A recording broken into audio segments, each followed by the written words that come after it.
तो साथियों, आप सबके लिए लेकर आया हूं मैं आज आपके लिए एक ज्ञानवर्धक वीडियो।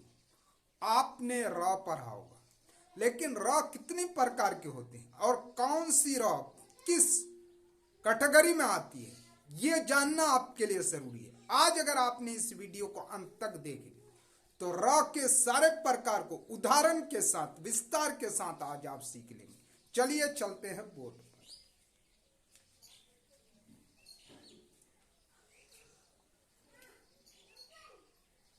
अब देखिए, सबसे पहले आप ये देख लीजिए कि र कई तरीके से आप देखते हैं। देखिए, एक र ये देखते हैं आप, ये भी आपको देखने को मिलता है र, ये भी र, और एक र ऐसा भी होता है। ये चार प्रकार के र हैं, लेकिन ये तीन ही कैटेगरी में आएंगे। ये तो सामान्य वाला र, अब इन तीनों में से दो ही भाग में इसको बांटना है। ये सारी चीजें आप उदाहरण के साथ आज सीखेंगे। चलिए आगे बढ़ते हैं। तो सबसे पहले इस र को, जो सामान्य र है, इसको समझिए। ये र क्या? सामान्य र। र का प्रयोग, इसका प्रयोग और इस्तेमाल कैसे होता है? इस र का प्रयोग शुरुआत में होता है। शुरुआत में भी होगा, मध्य में भी होगा और अंत में भी होगा। किसी भी शब्द के शुरू में कैसे आता है? शुरुआत में। जैसे रखवाला, तो यहां पर र क्या है? शुरू में, शुरुआत में है र। रमन, तो यहां पे भी शुरुआत में है। रजनी, यहां पे भी र क्या है? शुरुआत में। अब देखिए, इस र का प्रयोग क्या होता है? मध्य में। मध्य माने बीच में। किसमें? बीच में। बीच में, यहां पे हुआ शुरुआत में, अब आप देखेंगे कहां? बीच में। तो बीच वाले का उदाहरण देखिए। जैसे पुरुष, तो र कहां है? प और इस स के बीच में क्या है? र है। तो बीच में है ना, प और स के बीच में क्या है? पुरुष। देखिए, कर्तव्य, तो क और त के बीच में क्या है? र है। तो यहां पे बीच में है। आराम, आ और मां के बीच में क्या है? र है। देखिए, बीच में है। करज, क और ज के बीच में क्या है? र। तो यहां पे मध्य में प्रयोग हुआ है। तो शुरुआत में भी इसका प्रयोग होता है, मध्य में भी होगा, और इसका प्रयोग अंत यानी आखिर में भी होता है। आखिर में प्रयोग करें कैसे? आहार, तो यहां र देखिए, शब्द के किसमें? आखिर में। रविवार, देखिए शब्द के आखिर में। तलवार, शब्द के आखिर में। तो इस र का जो सामान्य र है, इस र का प्रयोग कहां कहां होता है? शुरुआत में, जैसे रमन, मध्य में जैसे पुरुष, अंत में जैसे आहार। इसके अलावा हजारों उदाहरण। अब चलिए, दूसरी कैटेगरी र की आती है र रेफ। र रेफ, इसको क्या बोलेंगे? र रेफ। अब इसके कुछ नियम हैं, वो आपको जानना जरूरी है। रेफ का प्रयोग कभी भी किसी शब्द के पहले अक्षर में नहीं लग सकता है। कोई शब्द है और उस शब्द के पहले अक्षर में इसका प्रयोग नहीं होता है। ऊपर रेफ का प्रयोग किया जा सकता है, र के ऊपर रेफ का प्रयोग किया जा सकता है। मान लीजिए ये र है ना, इसके ऊपर भी र का प्रयोग किया जा सकता है। ऐसे क्या होगा? र के ऊपर भी रेफ का क्या प्रयोग किया जा सकता है। अब देखिए, ये नियम आपने जाना, रेफ का प्रयोग किसी भी शब्द के पहले अक्षर में नहीं होगा, पहली बात। दूसरी बात यह है कि र के, ये सामान्य र है ना, ये जिसको यहां मैंने ऐसे लिखा है, ऊपर रेफ का प्रयोग किया जा सकता है। र के ऊपर भी र का प्रयोग होगा, और कौन से र का? र रेफ का। अब दूसरा देखिए, दूसरा इसका नियम, स्वर रहित र को रेफ कहते हैं। यानी कि हिंदी व्याकरण में जो स्वर के बिना र होते हैं उसी को क्या कहते हैं? र रेफ कहते हैं, र रेफ कहते हैं। जब ये दो वर्णों के बीच आता है, कहा? दो वर्णों के बीच, दो अक्षरों के बीच आता है, तो ये अपने आगे वाले वर्ण के ऊपर लग जाते हैं या चला जाता है। अब देखिए, यहां दो वर्ण के बीच, तो ये है ध, एक है म, तो ये बीच में है, लेकिन किसके ऊपर चला जाता है? अपने अगले वाले वर्ण, अगला वर्ण क्या धर्म में? म है, उसके ऊपर कहा चला जाता है? चला जाता है।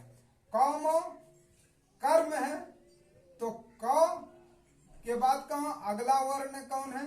म है, तो ये इसके ऊपर चला जाएगा। चर, च के बाद म है, तो ये र कहाँ चला जाएगा? म के ऊपर चला जाएगा, ऊपर लग जाता है। उम्मीद है ये आपको समझ में आ गया। तो आपने र रेफ समझा।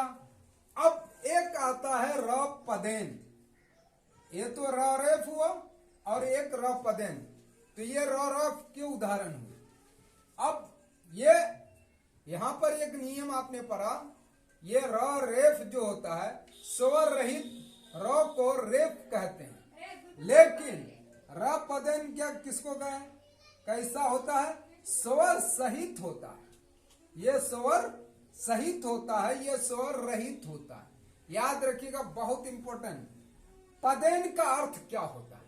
पदेन का अर्थ क्या होता है? पैरों में। इसका मतलब ये है कि ये पदेन का मतलब पैरों में, और पैर नीचे होता है। इसका मतलब ये है कि र पदेन हमेशा नीचे इसका प्रयोग होता है। अब देखिए, जैसे आप उदाहरण से समझिए, ये देखिए ट्रक में, तो कोई पूछे ट्रक में कौन सी रहा है? तो पदेन। ये ट्रक में है, और ट के नीचे है, नीचे, और ये जैसे एक रो ऐसा होता है, जैसे करम लिखते हैं आप, करम, तो ये क के नीचे, यानी कि किसके नीचे होगा? व्यंजन वर्ण की ये कदमों में आते हैं। तो देखिए, ये व्यंजन के पैरों में आता है। जैसे करम, कर, कर, कर, तो ये क्या है? ये आधा रो है, कर, आधा क प्लस रो, तो क्या हुआ? कर, पर, तो ये प के अंदर जो है रो है, ये कौन सा रो है? पदेन है, यानी कि कदमों में है। और टर, ये टर में देखिए क्या है? ये टर, टर, ट, ये क्या है? हलंत लगा हुआ, ट प्लस रो, ट हलंत प्लस रो, क्या हुआ? टर, डर, ड हलंत प्लस रो, वो क्या हुआ? डर, प्रेम, ट्रक, ये सारे में क्या होते हैं? र पदेन होते हैं। अब आइए कुछ उदाहरण से आप समझ लीजिए, तो आपका दिमाग बिल्कुल क्लियर हो जाएगा कि किसमें र पदेन। एक बात दिमाग में रखिए कि र पदेन होगा तो हमेशा ये नीचे आएगा, और र रेफ होगा तो हमेशा वो ऊपर आएगा। इन उदाहरण में देख लीजिए, रेफ वाले शब्द शर्ट, शर्ट, शर्ट, शर्ट, देखिए रो कहां गया? ऊपर गया। ये सारे रो हैं, मर्द, मर्द कहां गया? रो ऊपर गया। मार्ज कहां गया? ऊपर गया। तो रो रेफ में जितने भी रो होंगे ऊपर जाएंगे। वर्मा कहां गया? गर्म ऊपर गया है। वार्ड ये ऊपर गया, रो ऊपर गया।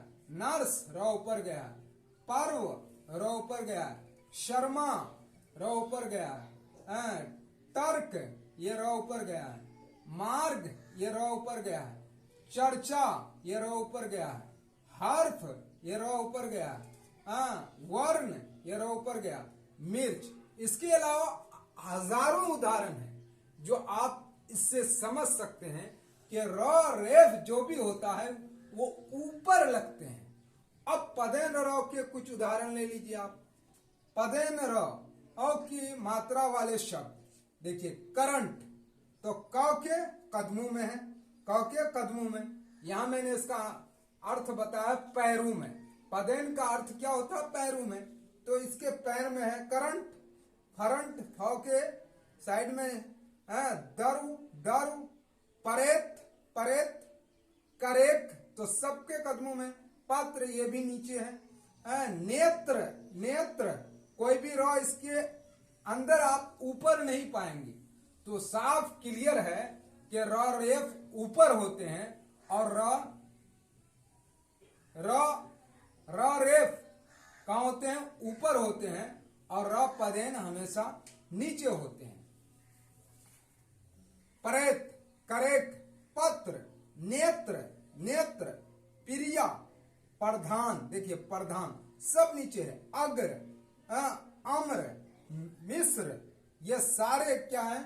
र रेफ वाले शब्द हैं, र पदेन वाले शब्द हैं।